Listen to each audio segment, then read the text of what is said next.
The West does not measure a person by the dust on their boots, but by the truth in their heart. A truth that is often the most dangerous frontier to cross. The stagecoach groaned, its wheels churning the red dust of the plains. Lena clutched her notepad, her city dress already feeling out of place under the vast, unforgiving sky. New York felt a world away. Her editor had called this a fool's errand, a story on the Cheyenne people. He wanted tales of savages for his readers back east. Lena wanted the truth. The coach lurched to a stop before a collection of wooden buildings that clung to the dirt like stubborn weeds. This was Harmony Creek, the gateway to the reservation. A man with a silver star on his chest watched her descend. His eyes narrowed with a mixture of curiosity and suspicion. This was her new beginning. Sheriff Thompson tipped his hat. "A journalist, you say? Not much to write about here, miss."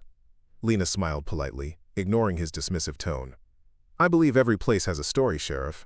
Her gaze drifted beyond the town, towards the distant hills where the Cheyenne lived. The next day she rode out with a guide, a nervous man who spoke in whispers about the natives. They found the camp nestled in a valley. A warrior, tall and proud, blocked their path. His eyes, dark and intense, met hers. He carried himself with a quiet strength that both intimidated and fascinated her. "I am Lena," she said, her voice steady. He did not reply, only watched her. The warrior's name was Wolf Cub. He did not trust her or the world she came from. He saw the hunger for sensational stories in the eyes of all outsiders. Lena spent days observing the Cheyenne way of life, sketching in her notepad, speaking with the women and elders. Wolf Cub was always nearby, a silent shadow. One evening she saw him with a small child, teaching him how to fletch an arrow. The tenderness in his hands contradicted the hardness in his eyes. He looked up and saw her watching. For a moment, the wall between them seemed to crack, a flicker of understanding passing between them before he turned away, his guard firmly back in place. Back in Harmony Creek, a different kind of tension brewed. Jacob, the sheriff's son, moved through the saloon with an unearned swagger. He and his friend spoke loudly about the Cheyenne, their words laced with contempt. "They are nothing but heathens," Jacob declared, slamming his glass on the bar. He saw Lena enter, and his sneer widened. "Come to write about the savages, little lady? Be careful they do not take your scalp." Lena met his gaze without flinching. "I am here to write the truth, Mr. Thompson, something you seem to know little about." His face darkened with anger, and the saloon fell silent. The conflict had been declared. The northbound stagecoach was due, carrying the mining payroll. Jacob and his two cronies watched from a rocky outcrop, bandanas covering their faces. The plan was simple. They would rob the coach and pin the blame on the Cheyenne. It was a perfect way to get money and stir up trouble for the tribe he despised. Jacob felt a thrill of power. His father was the law, which meant he was above it. The rumble of wheels grew louder. He checked his firearm, a unique model with a custom engraving his father had given him for his birthday. It was a tool for the crime, but also a symbol of his protected status in this town. The attack was swift and brutal. The driver was thrown from his seat, and the lone guard raised his firearm. Jacob fired without hesitation. The guard fell, his chest stained with red. They grabbed the strongbox, their movements frantic and greedy. One of Jacob's men, nervous, dropped a pouch of coins. "Leave it!" Jacob hissed. "We have the box." As they rode away, Jacob deliberately dropped a Cheyenne hunting arrow he had stolen near the scene. He also left behind a single, unique shell casing ejected from his firearm. It was a calculated risk, a piece of misdirection. No one would ever suspect him, the sheriff's own son. News of the robbery and murder reached Harmony Creek like a wildfire. A posse, led by Sheriff Thompson, found the abandoned coach. The Cheyenne arrow was presented as undeniable proof. "It was them," the sheriff declared, his voice heavy.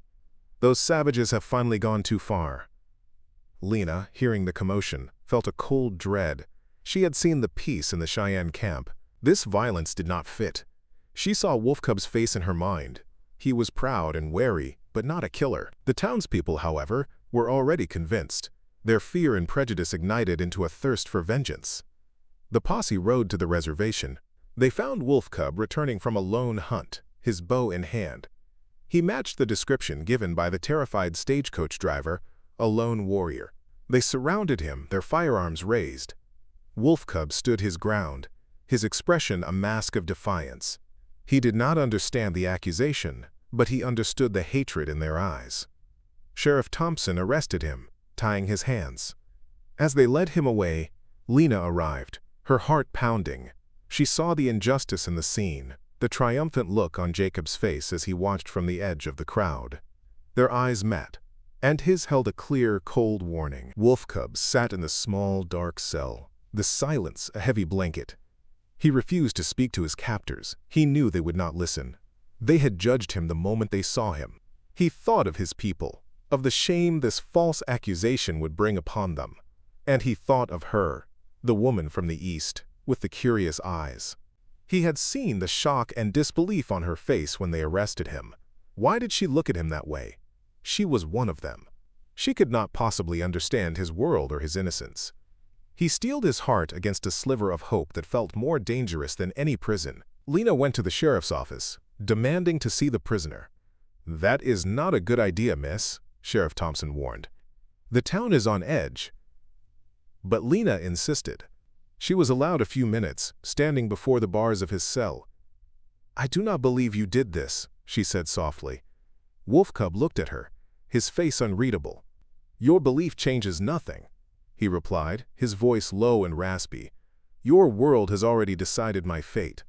"Then I will have to change your world," Lena said, a fierce determination in her voice. "Tell me where you were.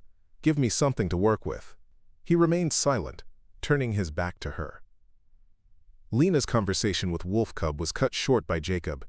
He appeared at her side, his presence menacing. "You should stay away from him," he said, his voice a low threat. "Consorting with a murderer is not healthy for a lady like you. People might get the wrong idea." Lena stood her ground. "The only wrong idea is arresting an innocent man. Where were you during the robbery, Jacob?" His eyes narrowed. "I was in the saloon. Plenty of people saw me." It was a lie, and they both knew it. "Go back to your writing," he sneered. "Before you write something you will regret." The threat was no longer veiled. Lena ignored the threats. She began her own investigation, speaking to everyone she could. The stagecoach driver's story was inconsistent, his description of the attacker vague. He was scared and easily influenced by the posse's discovery of the arrow. Lena visited the scene of the crime, the abandoned coach, a grim monument to the violence. She walked the ground, her eyes scanning for anything the posse might have missed. She felt a deep sense of unease. The evidence felt too perfect, too convenient. It was a setup, designed to point in only one direction. She knew she was running out of time. Lena rode out to the crime scene again at dawn, alone this time. The morning light cast long shadows across the dusty trail. She dismounted and began a meticulous search, her journalistic instincts taking over. She pushed aside sagebrush and sifted through the dirt, looking for a detail that felt wrong. The posse had been thorough, but they were looking for confirmation, not truth. They had found the arrow and stopped looking. Lena searched for what they had ignored. She knew Jacob was behind this, but she needed more than a feeling. She needed proof that would stand up in a court of law and in the court of public opinion. Her fingers brushed against something small and metallic hidden under a clump of grass. It was a shell casing. She picked it up, her heart quickening. It was not from a standard army firearm or a rancher's rifle. It was different, with intricate markings around the base. She had seen a firearm like the one that would use this ammunition before. It was on Jacob's hip a few days ago in the saloon. He had been showing it off, bragging about the custom gift from his father. This was a piece of the puzzle, a tangible link between Jacob and the murder. She wrapped it carefully in her handkerchief. As she was about to leave, a glint of light from a nearby thicket caught her eye. Pushing through the dense branches, she found a small, discarded pouch of coins. It was from the mining company, bearing their official seal. The robbers had been careless. This confirmed they were amateurs, not seasoned Cheyenne warriors who would have been far more careful. But this was not enough. The money could have been dropped by anyone. The shell casing was her strongest piece of evidence. She had to find a way to connect it directly to Jacob's firearm, a task that seemed nearly impossible. Her search had not gone unnoticed. Two of Jacob's friends had followed her from town. They emerged from the rocks, their faces set in grim lines. "The sheriff's son told you to stop snooping," one of them said, blocking her path to her horse. "You are not welcome here. Go back east where you belong." Lena stood tall, hiding the casing in her pocket. "I am not leaving until an innocent man is free." The other man laughed cruelly. "That savage will hang, and if you keep pushing, you might just find yourself in trouble too." They did not physically harm her, but the message was clear. They were watching her. Lena felt a growing sense of isolation. The townspeople of Harmony Creek now viewed her with open hostility. They saw her as a traitor, an outsider defending a killer. Shopkeepers would stop talking when she entered, and children would whisper behind her back. The threats from Jacob's friends became more frequent, no longer just words but menacing glares and riders following her at a distance. Yet, this opposition only strengthened her resolve. She was not just fighting for Wolf Cub anymore. She was fighting against the tide of hatred and prejudice that threatened to consume the town. She decided to visit Wolf Cub again. This time, she brought him food and water, a small gesture of humanity. He was weaker, his spirit dimming in the confines of the cell. She told him about the shell casing. "It is from a special firearm," she explained. "I think it belongs to Jacob." For the first time, Wolf Cub truly looked at her, a spark of interest in his weary eyes. He did not speak, but he listened. He saw the fire in her, the unwavering belief. A fragile seed of trust began to sprout in the barren ground of his despair. He started to believe that maybe, just maybe, she was different. Lena spent her evenings in her small hotel room, writing. She was not just writing notes. She was crafting an article, a powerful narrative that would lay out the entire truth for everyone to see.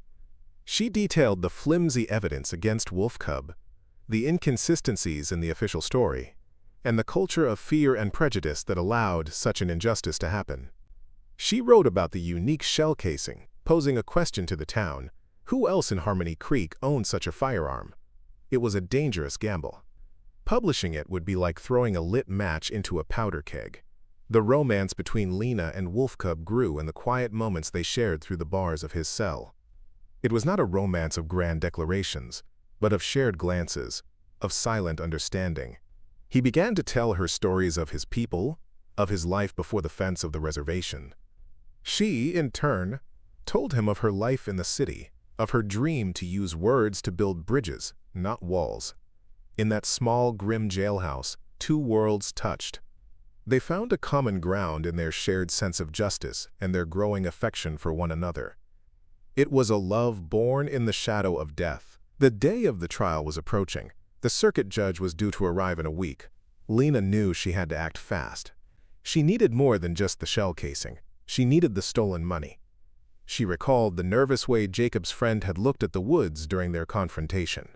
She had a hunch. She began to discreetly observe Jacob and his friends, following them at a safe distance. She watched their routines, their nervous habits, their furtive conversations. They were getting sloppy, confident that no one would dare challenge them. Their arrogance would be their downfall. One night, she followed one of Jacob's accomplices as he rode out of town. He headed towards an old, abandoned cabin deep in the woods. Lena tethered her horse and crept closer, her heart pounding in her chest. Through a grimy window, she saw him pull up a loose floorboard. Beneath it was the stolen strongbox from the stagecoach. Her hunch had been correct. This was the proof she needed, the final piece of the puzzle. But getting it would be incredibly dangerous.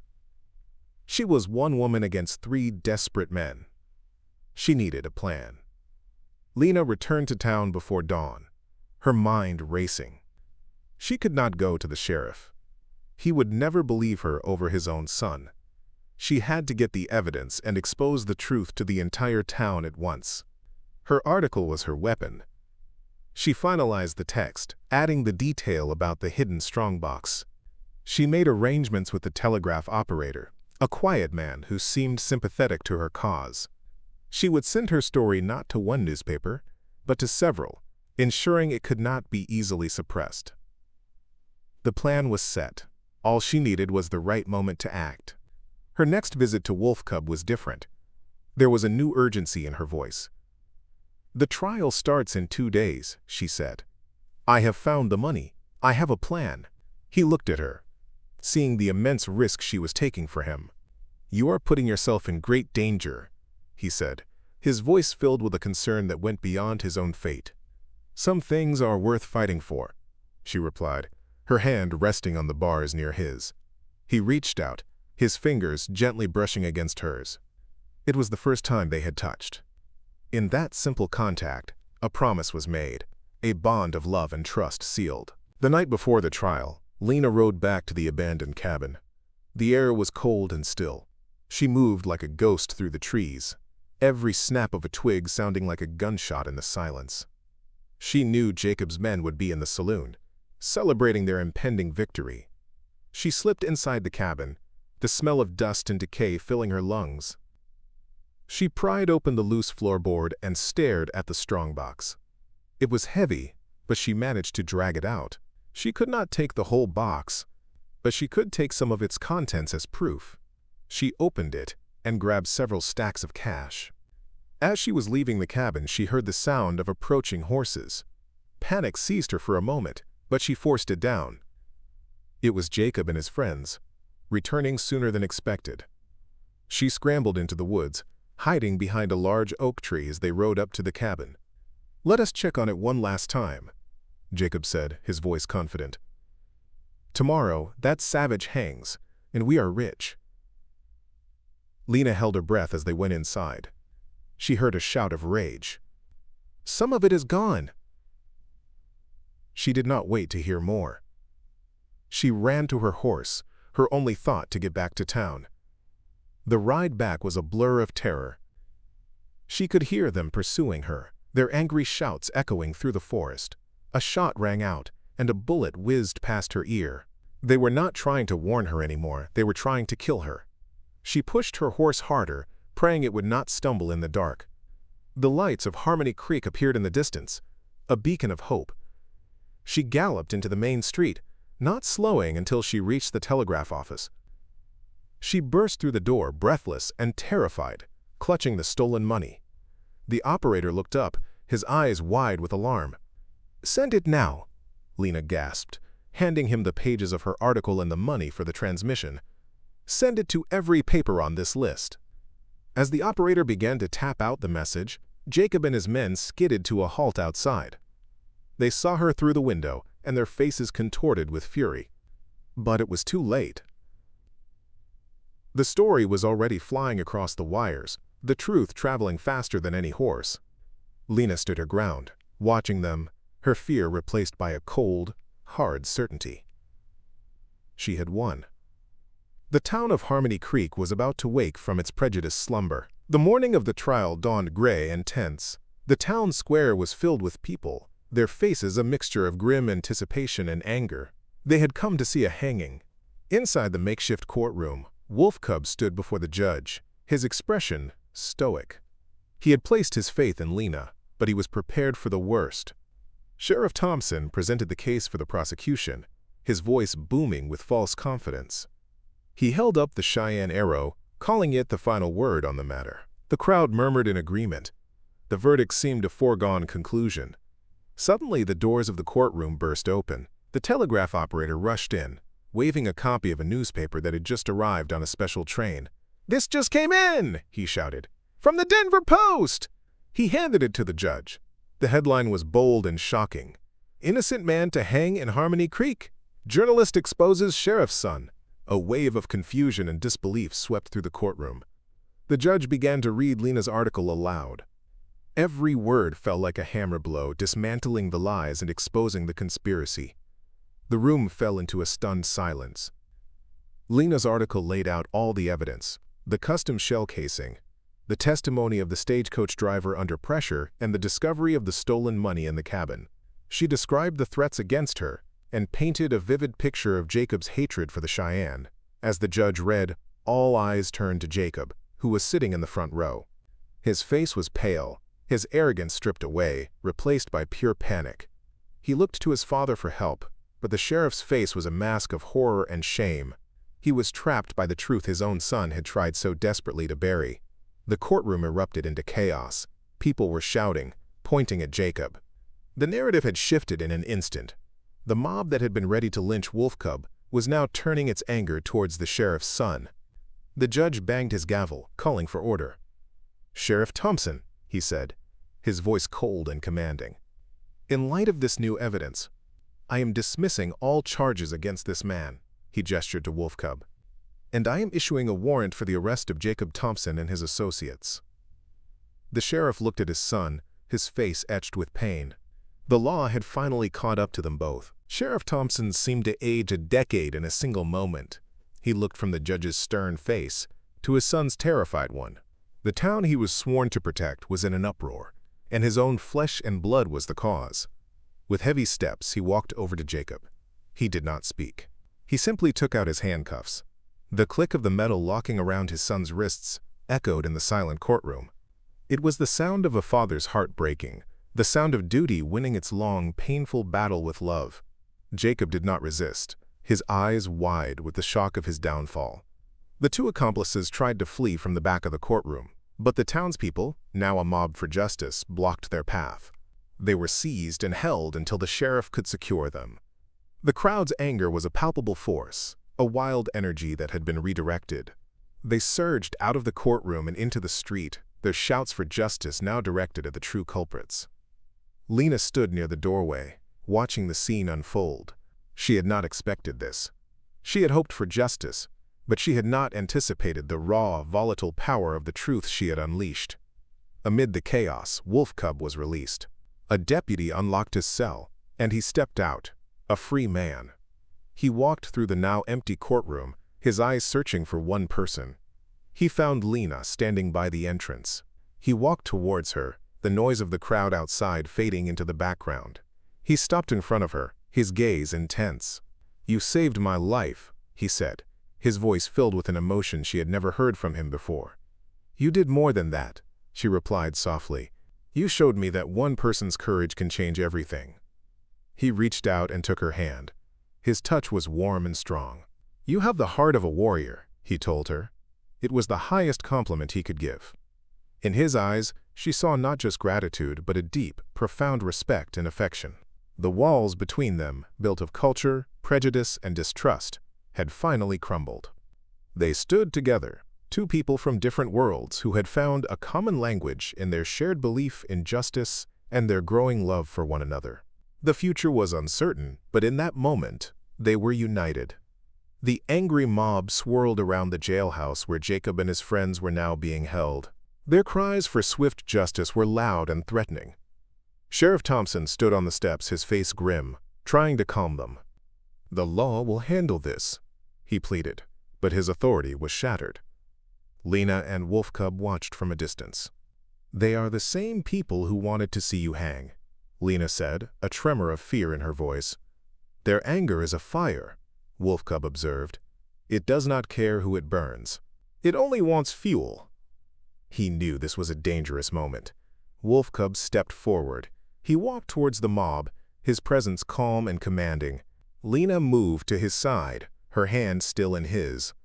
The crowd quieted as they approached, their attention shifting to the man they had wrongly condemned, and the woman who had freed him. Wolf Cub raised his free hand. "I do not seek vengeance," he said, his voice carrying over the crowd. "I seek peace. The law you believe in has failed, and it has triumphed, all in one day. Let it do its work. Do not become the monsters you hunt." His words, simple and profound, seemed to douse the flames of their rage. His courage, and Lena's unwavering presence at his side, had a powerful effect.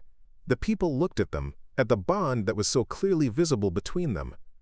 They saw not a savage and an outsider, but two brave individuals standing for what was right.